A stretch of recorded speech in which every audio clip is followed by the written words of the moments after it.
Hello বন্ধুরা, আমার নতুন আরেকটা মিনি ব্লগে তোমাদের সবাইকে স্বাগত ভালোবাসা জানাই। আর জানিয়ে আমার মিনি ব্লগটি শুরু করছি, তোমরা দেখতে থাকো।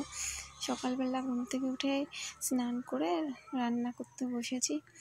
আর সবজিগুলো কেটে তারপরে যে উনুন ধরিয়ে দিলাম, আর উনুন ধরানোর পরে রান্নাও হয়ে গেছে। আর বিকেলবেলা গেলাম ভোটের প্রচারে, কারণ আমাদের এখানে আবারও ভোট, ওই জন্য সবার সাথে একটু বেরোলাম। ওখান থেকে এসে আমি আর আমার ছেলে গেলাম ডিম আনতে। ডিম নিয়ে আসার পরে তারপরে গেলাম বাড়ির পাশে একটা পুকুরে কমলি শাক তুলতে। ভীষণ কমলি শাক হয়েছে, এত সুন্দর। তাই আমি আর আমার আরেকটা যা দুজন মিলে কমলি শাক তুলতে এসেছে। দেখো কি সুন্দর শাকগুলো। আর তুলেছি হেলেঞ্চা শাক, এগুলোই ভীষণ সুন্দর ছিল। আর দেখো তোমাদের একটা জিনিস দেখাচ্ছি, শামুকের ডিম। শামুকের ডিম কতদিন পরে যে দেখলাম, দেখেছো কি সুন্দর সাদা সাদা। আর ভিডিওটি এখানেই শেষ করলাম।